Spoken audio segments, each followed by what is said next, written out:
Just was wondering, is this an out-of-season April Fool's joke?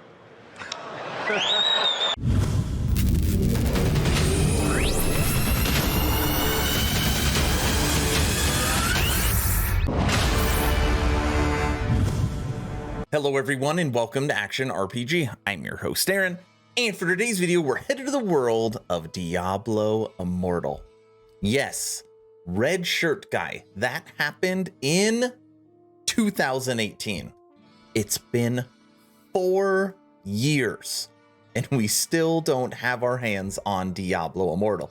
I know a lot of you probably don't care, but it is interesting that in 2018 they were ready to announce this game and had a playable demo. What is taking so long? Today, Blizzard Entertainment dropped a closed beta learnings for Diablo Immortal, and we're going to check those out together on this video. Now, before we begin, it's early 2022, and I'm hoping today is the day you make the decision to push that little red button and subscribe. Helps push the channel forward, but of course, only if I deserve it. On top of that, I've officially started a Patreon. This is the main driving force for me going full time. We have 26 people signed up, and we have some big plans for the future. Right now, you'll become an instant ARPG VIP in my Discord. You will get exclusive content only for Patreon. We have a podcast on there, lots of goodies. Check it out. First link in the description. As always, I will share my thoughts. Please feel free to share yours in the comment section below. Here we go. Right now we are on the official Blizzard website, Diablo Immortal closed beta learnings. Now I'm going to link this in the description below because it is very long and I don't want to sit here and just read the entire time. So we're going to talk about what they are working on and what they plan on improving. First, let's hear from Wyatt Chang, the game director. Hello everyone, my name is Wyatt. I'm the game director for Diablo Immortal. Following this playtest, our team continues to make substantial progress towards getting the game into everyone's hands. We're still planning for release in 2022, and today we'd like to share what we learned from closed beta, leading to critical changes around the social aspect of the game, raids, in-game purchases, cycle of strife, overhaul, and more. To kick things off, let's take you through the general updates we're making following the closed beta. Let's jump in. Sounds great, Wyatt. Man, poor guy getting basically booed off the stage when he said there's no plans for a PC for Diablo. It was like the next day they scrambled to just get a wallpaper ready for D4. Social and group play improvements. Now, this is something very big, obviously, when you are talking about a Diablo title, regardless of if it's mobile or on PC. Diablo Immortal is an MMO, which is really interesting because obviously Diablo is an ARPG. Whatever, it's fine. An important part of an MMO is friendships you form and the sense of community you belong to in-game. Our game's social communities start with parties, and we want to promote party formation between like-minded players to complete shared goals. Bounties were one system that led to a lot of group play, but also some challenges in beta. They are repeatable, randomly selected quests that you can complete in quick succession, earning bonus rewards for every 4 you turn in. During the closed beta, we received feedback that a lot of players were assigned dungeon bounties, felt like they were forced to group in order to complete them. Group mates receiving that player often wanted to do multiple dungeons runs and would be disappointed when a player immediately left the party after completing the bounty. What this is saying is that we all know what bounties are in D3. Basically, for Diablo Immortal, you'd be forced to group, and when you were in a group, if somebody left, then you'd only get that one bounty reward instead of doing it in group succession, which forced you to be on a team. So because of that, they're going to look at bounties differently and make it so you are not required to be in multiplayer. Okay. Raid formations. We're excited to see many of you enjoying the Heliquary, massive 8-player raid boss encounters that demand extra coordination to overcome. This honestly looks like the funnest part of Diablo Immortal, but just truth be told, I have not played this game yet. Obviously, when it hits mobile, it will be free. I will play it. I'll do a first impressions video, but I haven't played it yet because I'm not overly excited. Our intention is to release one Heliquary boss every month, but in order to provide more granular and better sense of progression, we are going to also provide multiple difficulty levels for each boss. During beta, a number of you expressed feedback the gap in difficulty between the bosses was too large. Okay, So 1 per month, but also that 1 per month will have different difficulty levels. So maybe if you progress, you could still fight multiple times. All right. Raid improvements are on the way. Let's continue. Oh, everybody's favorite. I just made a video on this, that PoE, Path of Exile, introduced a battle pass.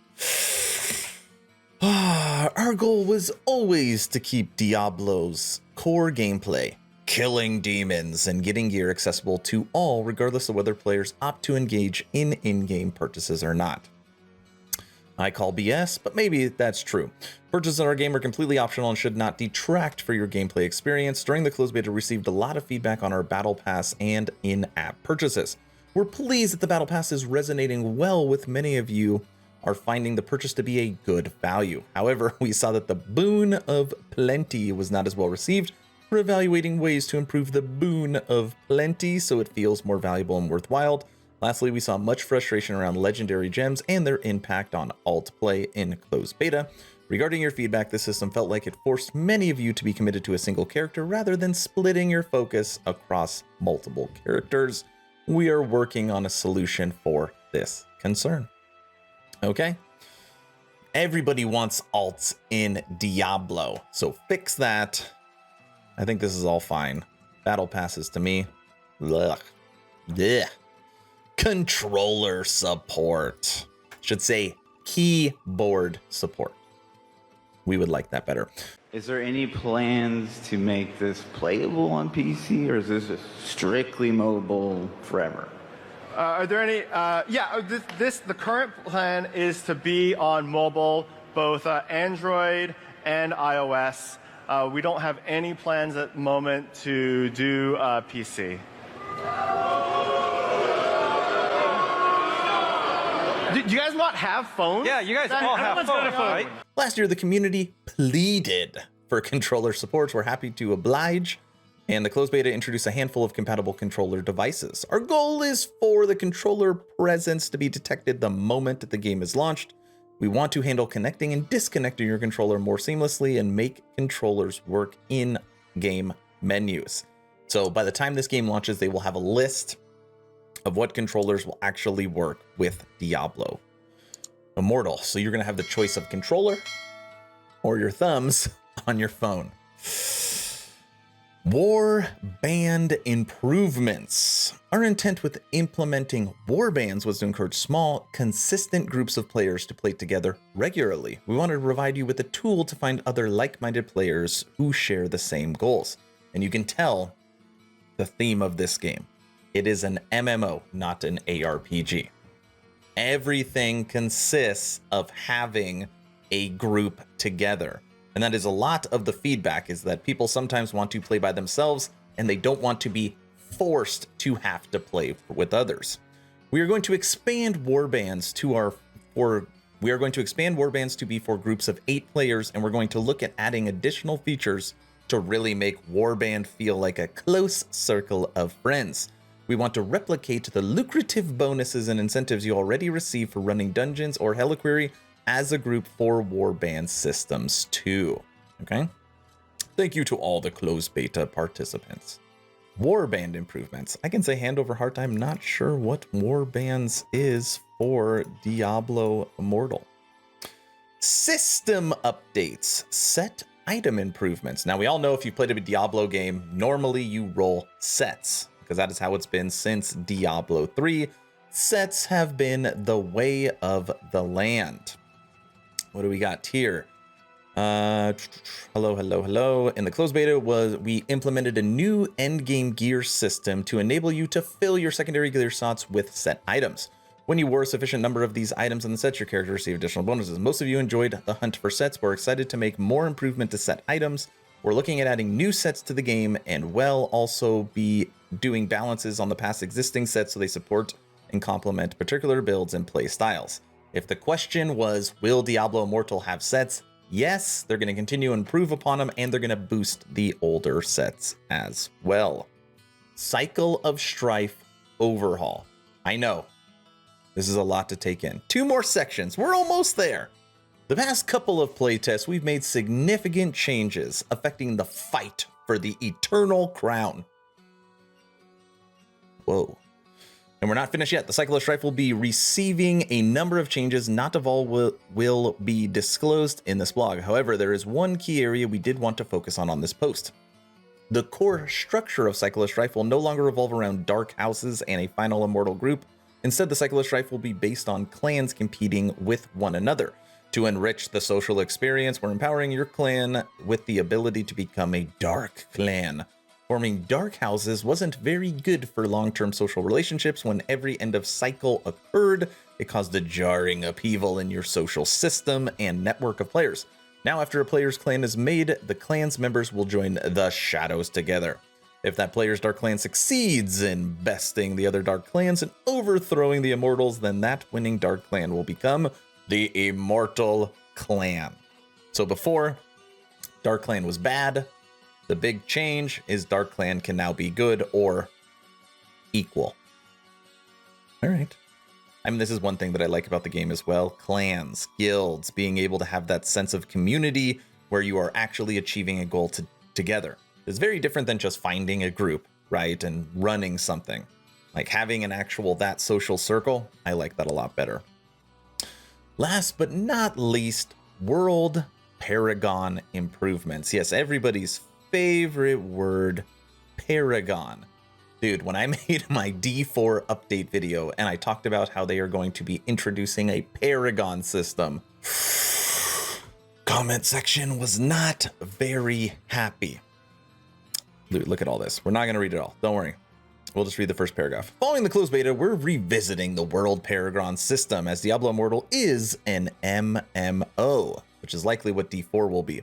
We want a compelling social experience. We know where you can group up every day to slay demons with your friends. We also want no limits to your playtime, no energy systems or similar mechanics to slow down your fun.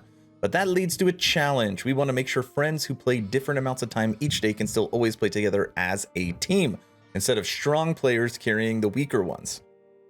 That's just how MMOs are, sir.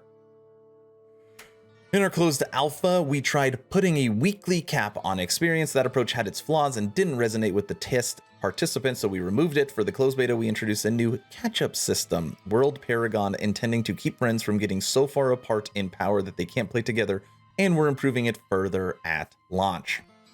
So what you need to know about Paragons is for your friends, there's going to be a catch-up system. Yes, you heard that correct. A catch-up system. But it is good. No energy, no limit on experience per week or month or cycle or season. So that's kind of cool. All right. Thank you to the community. The updates highlighted above do not encapsulate the full plethora of changes and updates we're working on, but we wanted to share with you some key touch points that many of you had feedback on.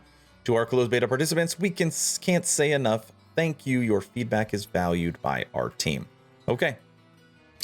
World Paragon improvements, Cycle of Strife overhaul, set item improvements, Warband improvements, controller support 100% coming to the game. Battle Pass and in-game purchases will be changing. Battle Pass will likely stay the same. The other ones will be different. They're going to be improving raids. They are going to be changing up the social and group improvements, so you are not forced to always play as a team. Diablo Immortal closed beta learnings. That's it. Still supposed to be released in 2022. Here's my opinion. And I said it earlier. Am I going to play it? Yes. Am I going to make content on it? Yes. Am I going to love it? Is it going to suck me into that world? I don't think so, but we'll see. From everything I've seen, it's a beefed up D3 for mobile. That's the way I see it. You know, BlueStacks, maybe we'll get it on PC. Maybe we'll stream it. I don't know. We will find out. But you can tell that Blizzard is committed to making this as good as possible from the debacle of 2018. I think they really feel this is going to be their moneymaker. So I want to know your opinion. Diablo Immortal, simple question. Are you going to play it? Yes or no? Let me know in the comment section below. Like I said at the beginning of this video, I've officially started a Patreon. It is the #1 way to support me moving forward. all the likes, shares, comments, subs, that stuff I truly love, and it helps push the channel forward. But if you want to take it one extra step, first link in the description to join the official Action RPG Patreon, become a VIP. If you haven't had a chance to join the official Action RPG Discord, please do so. We're approaching 1,500 members, great conversations every day. The idea is to create a gaming community that could jump from game to game together, so you never start the server alone. Link for that Discord is also in the description. Who knows? Maybe we will make a Diablo Immortal clan together.